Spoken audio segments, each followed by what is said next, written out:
Hello everyone, welcome to Swati learning academy. Friends, आज हम लोग देखने वाले हैं सीडीपी यानी बाल विकास के कुछ प्रश्नों को जो कि 1 फरवरी 2023 को पेपर 1 में पूछे गए थे। तो चलिए शुरू करते हैं आज की क्लास को। देखिए, पहला प्रश्न है, विकास किससे प्रभावित होता है? ऑप्शन फर्स्ट है विद्यार्थी के व्यक्तिगत कारकों से, सेकंड है स्कूली माहौल से, थर्ड है सामाजिक पारिवारिक प्रभावों से। तो अगर हम लोग देखें तो विकास जो है वो बच्चे के व्यक्तिगत कारकों से, साथ ही स्कूल के माहौल से भी और जिस समाज में वो रहता है उसका भी प्रभाव पड़ता है। इसलिए ऑप्शन फोर्थ इसका सही आंसर होगा, जिसमें 1, 2, 3 तीनों ही ऑप्शन दिए गए हैं। दूसरा प्रश्न है, अभिकथन ए, अभिभावकों और अध्यापकों को सुनिश्चित करना चाहिए कि सभी विद्यार्थियों के बाल्यावस्था अनुभव सकारात्मक हो। कारण है, बाल्यावस्था विकास के लिए एक संवेदनशील चरण है यानी सेंसिटिव है, खासकर संज्ञानात्मक और संवेगात्मक विकास के लिए। सही विकल्प चुनें। तो देखिए, अभिभावक को, जो पेरेंट्स है बच्चे के, उनको साथ ही शिक्षकों को भी यह ध्यान रखना चाहिए कि बच्चे का जो बाल्यावस्था है उसका जो अनुभव है वो सकारात्मक हो यानी अच्छा हो, उसमें नकारात्मक यानी नेगेटिविटी ना हो। कारण क्या है कि जो बाल्यावस्था है वो विकास के लिए सबसे ज्यादा संवेदनशील यानी सेंसिटिव पीरियड उसको बोल सकते हैं।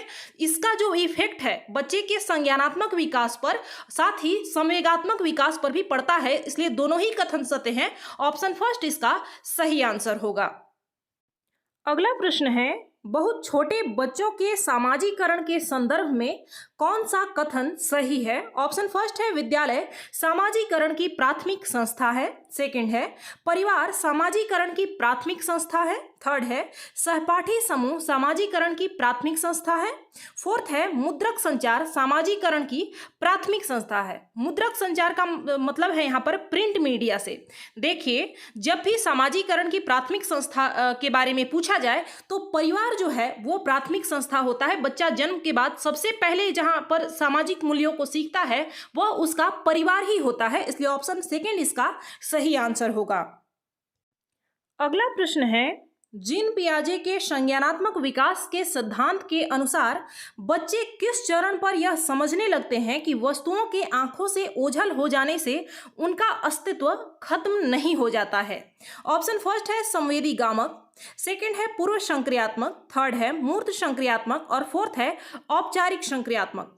यहां पर कहा जा रहा है कि किस अवस्था में बच्चों को यह लगने लगता है कि अगर कोई वस्तु उनको दिखाकर हटा लिया गया तो वो वस्तु समाप्त नहीं हो गया है यानी उसका अस्तित्व खत्म नहीं हो गया है। यह किस चरण में, किस स्टेज में बच्चे को लगने लगता है?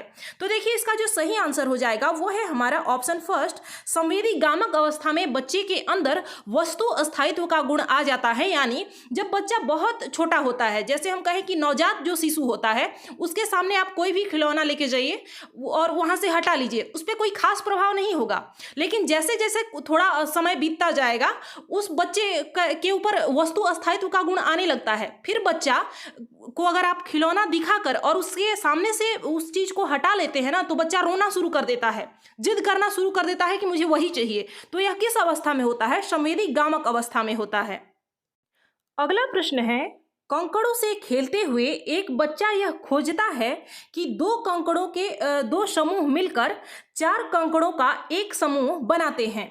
बच्चे द्वारा किया गया यह अनुभव क्या दर्शाता है? देखिए, बच्चे को क्या लग रहा है कि जैसे 2-2 कंकड़ के 2-2 समूह हैं तो इन्हें मिलाकर 4 कंकड़ का एक समूह हम बना सकते हैं। यह क्या दर्शाता है? ऑप्शन फर्स्ट है संरक्षण, सेकंड है केंद्रीयकरण, थर्ड है आत्मकेंद्रीयता और फोर्थ है वस्तु अस्थायित्व। देखिए, इस प्रश्न में बहुत सारे लोगों ने गलतियां की थी।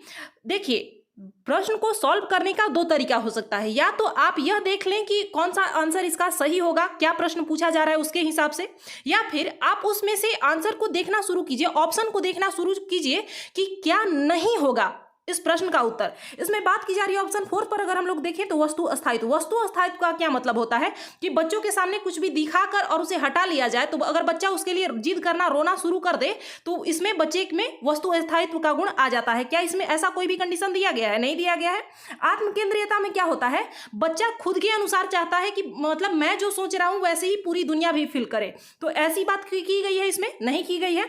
केंद्रीयकरण यानी सेंट्रेशन क्या होता है कि बच्चा किसी भी चीज के केवल एक ही पहलू को देख पाता है, बस देखता है। यानी अगर कोई जैसे बर्तन है, दो, मान लीजिए ये दो पात्र है आपके पास, एक बड़ा है एक छोटा है।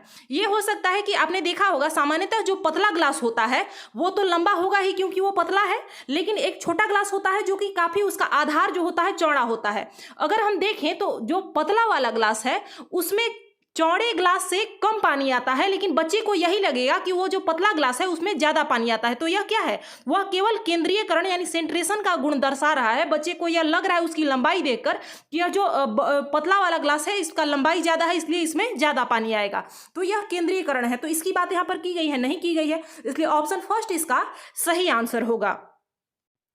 अगला प्रश्न है, निशा अपना गृह कार्य पूरा करना सुनिश्चित करती है ताकि गृह कार्य पूरा ना होने के कारण अध्यापिका द्वारा शर्मिंदा किए जाने से बच सके। लॉरेंस कोहलबर्ग के नैतिक विकास के सिद्धांत के अनुसार इस तरह का तर्क डैश चरण को दर्शाता है। ऑप्शन फर्स्ट है पूर्व परंपरागत, सेकंड है परंपरागत, थर्ड है उत्तर परंपरागत और फोर्थ है औपचारिक परंपरागत। अब इसमें से आपको सही उत्तर का चयन करना है। देखिए यहाँ पर बात की जा रही है कि उसे इस बात का डर है कि अध्यापिका द्वारा यानी जो शिक्षिका है वह उसके द्वारा शर्मिंदा ना हो, इसका मुख्य कारण यही है। तो इसमें क्या होगा, परंपरागत स्तर, यहाँ पर जो है निशा है वह यह सोच रही है कि उसकी तारीफ की जाए, प्रशंसा की जाए और ऐसा ना हो कि उसे शर्मिंदगी झेलनी पड़े। तो इसलिए ऑप्शन सेकंड इसका सही आंसर होगा। अगला प्रश्न है, लेव वाइगोत्स्की का सिद्धांत मुख्यतः डैश के डैश विकास पर पड़ने वाले प्रभाव की व्याख्या करता है। इसमें आपको रिक्त स्थान की पूर्ति करनी है। ऑप्शन फर्स्ट है जैविक परिपक्वता और संवेगात्मक, सेकंड है आरोपण प्रतिरूप और नैतिक, थर्ड है सांस्कृतिक उपकरणों और संज्ञानात्मक, फोर्थ है पुरस्कार और दंड और व्यवहारात्मक। हम लोग जानते हैं कि वाइगोत्स्की ने सामाजिक सांस्कृतिक सिद्धांत दिया था जिसमें समाज को बहुत ही ज्यादा महत्व दिया गया था। तो इसलिए ऑप्शन थर्ड इसका सही आंसर होगा। लेव वाइगोत्स्की का सिद्धांत मुख्यतः सांस्कृतिक उपकरणों के संज्ञानात्मक विकास पर पड़ने वाले प्रभाव की व्याख्या करता है, इसलिए ऑप्शन थर्ड इसका सही आंसर होगा। अगला प्रश्न है, लेव वाइगोत्स्की के सिद्धांत के अनुसार एक अध्यापिका को क्या करना चाहिए। ऑप्शन फर्स्ट है संकेत और इशारे देकर विद्यार्थियों को उपयुक्त पाठ प्रदान करनी चाहिए, सेकंड है विद्यार्थियों के बीच सहभागिता और चर्चाओं पर प्रतिबंध लगाना चाहिए, थर्ड है विद्यार्थियों की अधिगम प्रक्रिया में वयस्कों के पूर्ण अहस्तक्षेप की प्रणाली अपनानी चाहिए, फोर्थ है विद्यार्थियों के व्यवहार को अनुकूलित करने के लिए बारंबार नकारात्मक पुनर्बलन देना चाहिए। यहाँ पर बात की जा रही है लेव वाइगोत्स्की के सिद्धांत के अनुसार, तो विद्यार्थियों के बीच चर्चाओं पर प्रतिबंध नहीं लगाना है, ना ही उनमें हस्तक्षेप की भावना होनी चाहिए कि बच्चा जो कर रहा है वो करता रहे, हम उसमें हस्तक्षेप करेंगे ही नहीं, ऐसा भी नहीं है। और नकारात्मक पुनर्बलन तो आपको देना ही नहीं है। ऑप्शन फर्स्ट इसका सही आंसर है। संकेत और इशारे देकर विद्यार्थियों को उपयुक्त पाठ यानी स्कैफ फोल्डिंग प्रदान करना चाहिए लेव वाइगोत्स्की के सिद्धांत के अनुसार, इसलिए ऑप्शन फर्स्ट इसका सही आंसर होगा। अगला प्रश्न है, एक प्रगतिशील कक्षा निम्न में से किसे प्रधानता देती है।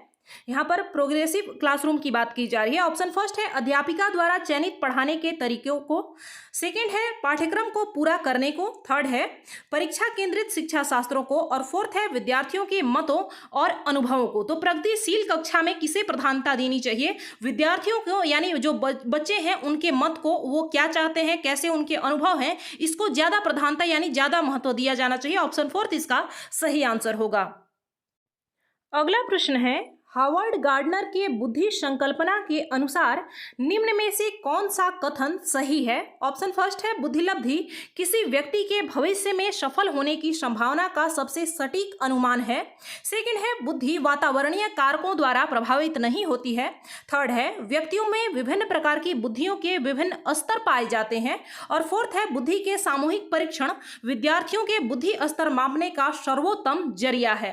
देखिए हावर्ड गार्डनर ने बहुबुद्धि की संकल्पना यानी बहुबुद्धि का सिद्धांत दिया था, जिसमें उन्होंने कहा था कि व्यक्तियों में विभिन्न प्रकार की बुद्धियां विभिन्न स्तर में पाए जाते हैं, इसलिए ऑप्शन थर्ड इसका सही आंसर होगा। ऐसा नहीं है कि बुद्धि को वातावरणीय कारक प्रभावित नहीं होता है, बुद्धि जो है वातावरण के द्वारा प्लस में आनुवंशिकता दोनों के द्वारा प्रभावित होता है। और ऐसा भी नहीं है कि हम बुद्धिलब्धि के अनुसार कोई किसी व्यक्ति के भविष्य में क्या होगा, वो उसका प्रदर्शन क्या रहा होगा, यह इसका हम अनुमान नहीं लगा सकते सटीक रूप से, इसलिए ऑप्शन थर्ड इसका सही आंसर है। अगला प्रश्न है, समकालीन सिद्धांतों के अनुसार किस प्रकार का कक्षा माहौल संज्ञान को सुसाधित करता है यानी बढ़ावा देता है? यही पूछा जा रहा है। ऑप्शन फर्स्ट है मुद्रक संपन्न यानी प्रिंट रिच और संसाधन परिपूर्ण। सेकंड है भय युक्त और धमकी भरा। थर्ड है अगम्य और बहिष्कारी। फोर्थ है उपदेशात्मक और पाठ्य पुस्तक केंद्रित। पाठ्य पुस्तक केंद्रित शिक्षा नहीं बल्कि बाल केंद्रित होनी चाहिए, बहिष्कारी नहीं बल्कि समावेशी होना चाहिए और धमकी भरा माहौल तो होना ही नहीं चाहिए। ऑप्शन फर्स्ट इसका सही आंसर होगा।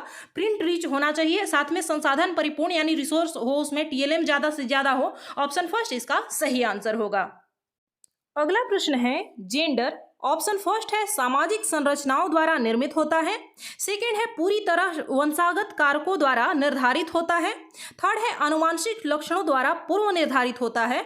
और फोर्थ है एक जन्मजात प्रवृत्ति है। देखिए क्या होता है, दो चीजें होती हैं। अगर लिंग की बात की जाए तो लिंग जो है वो पूरी तरह से वंशानुगत होता है, यानी उसमें जैविक कारक पर निर्भर करता है कि हाँ किसी भी व्यक्ति का, किसी बच्चे का लिंग क्या होगा, वो महिला होगा, महिला होगी या फिर पुरुष होगा, क्या होगा, वह जैविक पर निर्धारित करता है। लेकिन जेंडर क्या है, यह एक सामाजिक संरचना है। इसमें क्या होता है कि कोई भी बच्चा जब जेंडर रोल को अपनाना शुरू कर देता है जो कि समाज में माना जा रहा है, जैसे एक पूर्व धारणा और रूढ़िवादी धारणाएं हैं कि महिलाएं केवल घर का ही काम कर सकती हैं, पुरुष बाहर का काम कर सकते हैं, क्योंकि ऐसा नहीं है कि महिलाएं बाहर का काम नहीं कर सकती हैं, लेकिन फिर भी यह माना जाता है। इस रोल को ही अधिग्रहण कर लेना जेंडर रोल कहलाता है, जेंडर भूमिका कहलाता है। इसलिए ऑप्शन फर्स्ट इसका सही आंसर है। अगला प्रश्न है, जीन पियाजे के सिद्धांत में किसी वस्तु के सामने ना होने की स्थिति में चिन्हों द्वारा उसे दर्शाकर काम करने की योग्यता क्या कहलाती है? ऑप्शन फर्स्ट है समावेशन, सेकंड है लाक्षणिक प्रकार्यता, थर्ड है प्रतिवर्ती सोच और फोर्थ है संरक्षण। यहाँ पर पूछा जा रहा है कि किसी वस्तु के सामने ना होने की स्थिति में, अगर वो वस्तु सामने नहीं है लेकिन उसे हम लोग चिन्ह के द्वारा प्रदर्शित करके काम करते हैं तो उसे क्या कहते हैं? तो देखिए उसे हम लोग लाक्षणिक प्रकार्यता कहते हैं। जैसे आपने देखा होगा कि ज्यादातर जब आप मैथ सॉल्व करते हैं तो उसमें क्या होता है, उसमें चीजें मूर्त नहीं होती हैं बल्कि हमें मानना पड़ता है चिन्हों के द्वारा। तो यह क्या है, लाक्षणिक प्रकार्यता है जीन पियाजे के सिद्धांत के अनुसार। ऑप्शन सेकंड इसका सही आंसर होगा। अगला प्रश्न है, रचनात्मक मूल्यांकन निम्न में से किस लिए प्रभावी होती है? ऑप्शन फर्स्ट है विद्यार्थियों में असफलता का निरंतर भय पैदा करने में। सेकंड है विद्यार्थियों के प्रदर्शन की एक दूसरे से तुलना करने में। थर्ड है विद्यार्थियों की अधिगम प्रगति को समझने में ताकि उन्हें तदनुसार सहायता प्रदान की जा सके। फोर्थ है विद्यार्थियों के नामीकरण, वर्गीकरण और विशेष विद्यालय के लिए निर्दिष्ट करने के लिए। देखिए अभी समावेशी शिक्षा प्रचलित है, इसमें बच्चे को चाहे वो जैसा भी हो उसे अलग विशिष्ट विद्यालय में नहीं भेजना है बल्कि उसे साथ में ही पढ़ाना है। नामीकरण, वर्गीकरण, लेवलिंग और क्लासिफिकेशन आपको नहीं करना है, साथ ही उनके प्रदर्शन की तुलना भी नहीं करनी है और ना ही उनमें भय पैदा करना है। ऑप्शन थर्ड इसका सही आंसर है कि बच्चे की जो अधिगम प्रगति है, बच्चे ने कितना सीखा, इसको समझना है और उसे उसी के अनुसार सहायता प्रदान करनी है, स्कैफोल्डिंग पार्ट प्रदान करना है। अगला और अंतिम प्रश्न है, अभिकथन ए, एक कक्षा में अध्यापिका को विद्यार्थियों को अपने विचारों के मौखिकीकरण, चर्चा और वैचारिक बहस करने के लिए बढ़ावा देना चाहिए। कारण है भाषा विकास और संज्ञानात्मक विकास किसी भी तरह से एक दूसरे को संबोधित नहीं है, एक दूसरे से संबंधित नहीं है। देखिए इसमें आपको सही विकल्प का चयन करना है। क्या है कि एक अध्यापिका को कक्षा में क्या करना चाहिए, विद्यार्थियों को, जो बच्चे हैं उन्हें आपस में चर्चा करने पर, बहस करने पर उसको ऐसे प्रोत्साहित करना चाहिए ताकि बच्चा खुलकर बोले, अपनी बातों को रखना सीखे। क्या सही हो सकता है, क्या किया जाना चाहिए किसी भी समस्या के लिए। बच्चा जब तक बोलेगा नहीं तब तक उसे अनुभव कैसे होगा कि हाँ दूसरे का भी हमें क्या पक्ष है उसको हम कैसे सुने और खुद उसका तर्क दें, उस पर लॉजिक दें खुद का। तो यह तो होना ही चाहिए, लेकिन यह नहीं है कि भाषा और संज्ञानात्मक विकास जो है यह एक दूसरे से संबंधित है। यह नहीं कह सकते कि यह एक दूसरे से पूर्णतः अलग है। इसलिए ए सही है, यानी अभिकथन ए सही है लेकिन कारण गलत है, इसलिए ऑप्शन थर्ड इसका सही आंसर होगा। तो फ्रेंड्स मिलते हैं हम लोग अगली क्लास में। धन्यवाद।